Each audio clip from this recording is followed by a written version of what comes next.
नमस्कार साथियों। आइए हम सब अध्ययन करते हैं यण संधि का।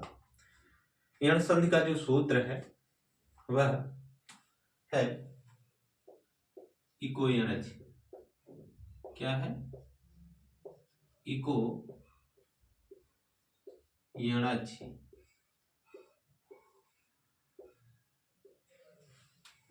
कहता क्या है यह सूत्र? इक को यण हो जाता है अगर अच हो तो। ठीक, कब अच हो? इक के बाद अगर अच वर्ण हो तो यण हो जाता है। यह सूत्र इतना ही कहता है। ठीक, देखिए कहने का मतलब ये कि ये आपका पूर्व वर्ण हो गया और ये परवर्ण, और यहाँ ये आदेश की बात हो गई कि आदेश क्या होगा। ठीक, पूर्ववर्ण, परवर्ण, आदेश। ठीक, अब सबसे पहले उसको अध्ययन करने से पहले ये जान लीजिए कि इसमें प्रत्याहार कितने हैं? 3। कौन कौन से? एक प्रत्याहार, एक दूसरा यण और तीसरा अच। ठीक, इक के स्थान, इक प्रत्याहार के अंतर्गत कौन कौन से वर्ण आते हैं? ई, उ,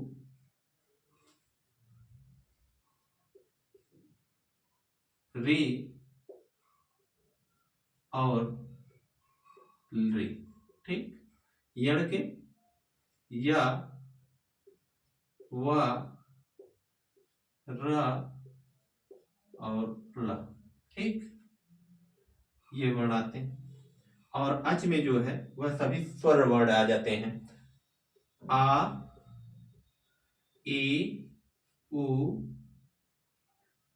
ऋ की गिनती नहीं होती, अंतिम संज्ञक वर्ण गिने नहीं जाते हैं। तो राहु री हो गया, फिर री हो गया, का की गिनती नहीं होगी, फिर ए, ओ, ऐ और औ। ठीक, ये वर्ण जो हो गए अच प्रत्याहार के अंतर्गत आने वाले। अब ये सूत्र कहता क्या है कि इक के स्थान पर, किसके स्थान पर? यानी पूर्व वर्ण जो इक है, यहां क्या है? इक, चाहे ये छोटी ही हो या बड़ी ही हो, छोटा उ हो या बड़ा उ हो। री, चाहे छोटी री हो या बड़ी री हो। ठीक, ये री। ठीक, इसके बाद यानी ये सूत्र क्या कहता है? इको यणज। इक के बाद यण आदेश हो जाता है अगर बाद में अच वर्ण हो तो। इक पूर्व में हो, पर में अण हो।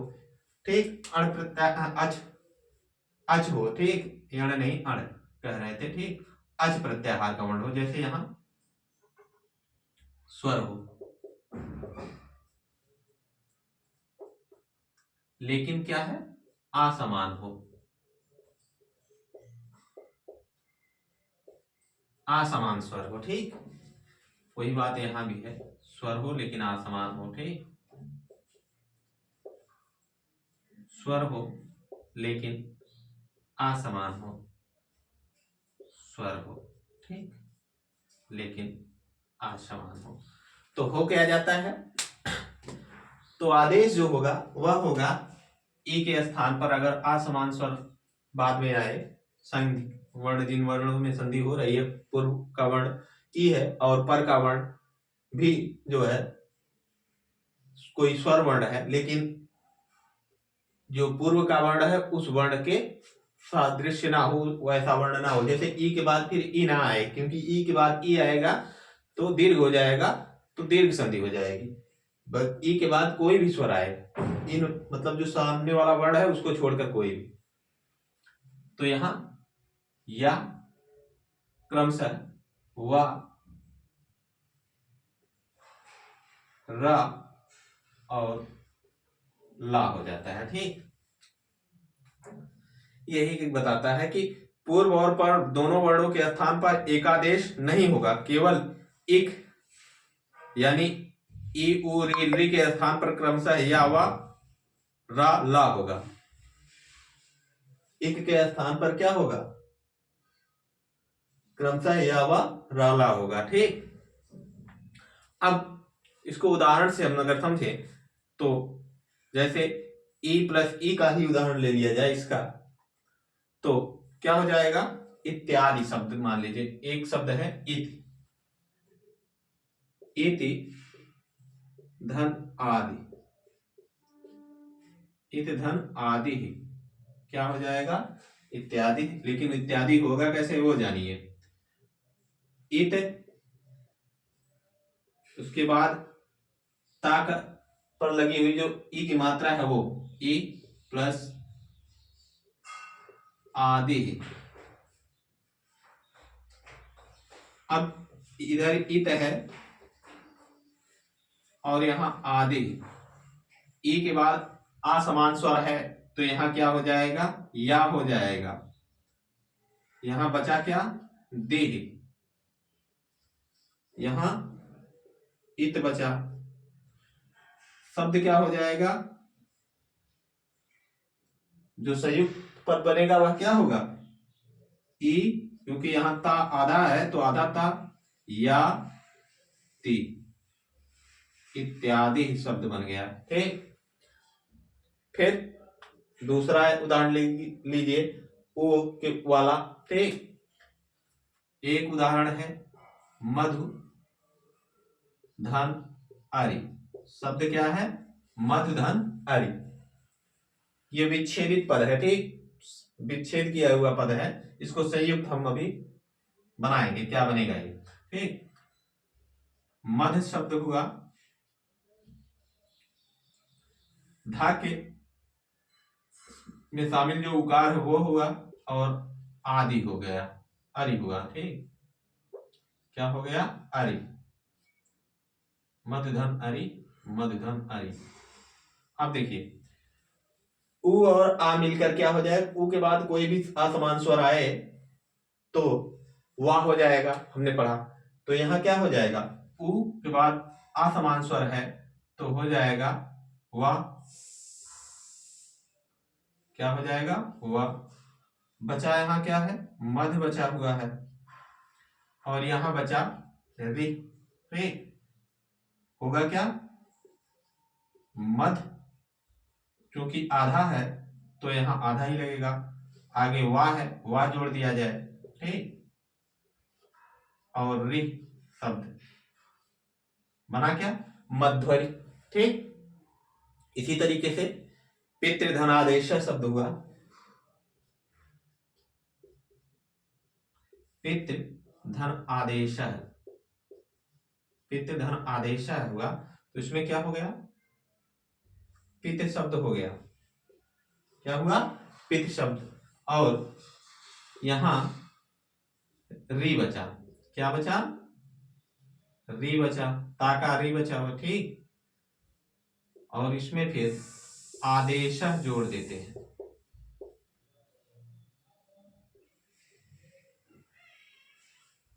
अब री और आ, री के बाद कोई भी असमान स्वर आए तो रा हो जाएगा।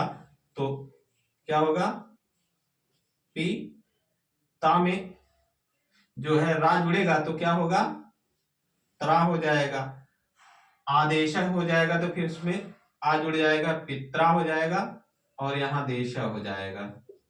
क्या हो जाएगा? पित्रादेश। शब्द क्या बना? पित्रादेश। यहां क्या बना है? देखिए थोड़ा सा एक फॉर्मेट आपको नहीं समझाया, आप समझ नहीं पाएंगे। नहीं, आ मिलके क्या हो गया? रा हो गया। बना क्या? पित्रादेश। या देखिए पित्रादेश, पित्रादेश यानी पिता का आदेश। और ला का एक उदाहरण समझ लीजिए, लिविधन आकृति, लिविधन आकृति ली को के बाद अगर कोई स्वर हो जाएगा तो क्या हो जाएगा, ला हो जाएगा। तो यहां ला है और री है और आकृति है। ठीक, री हमने एक वार्तिक पढ़ा है संज्ञा प्रकरण पढ़ते वक्त कि री री वर्णयो मृथा सावर्णम वाच्यम, यानी ली वर्ण और री वर्ण दोनों जो है आपस में सवर्णी है। ठीक, तो इस कारण से यहां क्या हो जाएगा, ला हो जाएगा। तो री और आ मिलकर क्या हो जाएगा, ला हो जाएगा। तो शब्द बनेगा क्या, यहां आधा है। ठीक, अब बचा क्या,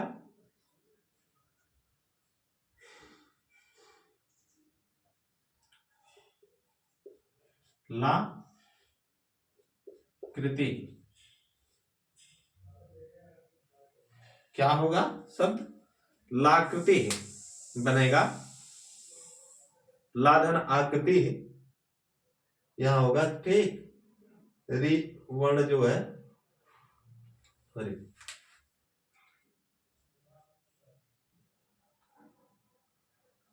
तो यहां ये और ये मिलकर क्या हो जाएगा, ला। तो लाकृति हो जाएगा। ठीक, इसी तरीके से लिकारा हुआ, रादेश हुआ, गिस्लादेश हुआ, अत्यधिकम हुआ, अंतिम हुआ, अत्युत्तम हुआ और गुरुवादेश अन्वय मात्राज्ञा मातृपदेश इत्यादि वर्ण जो है बनेंगे।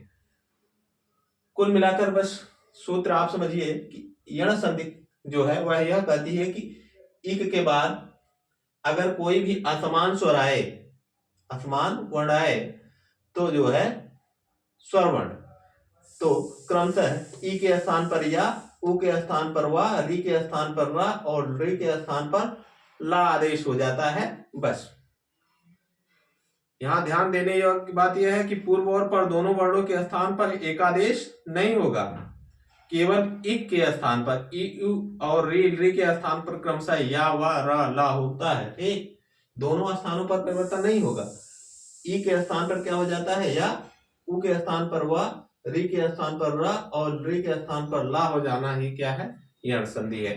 ठीक, और हमने संज्ञा प्रकरण का अध्ययन करते समय पढ़ा था कि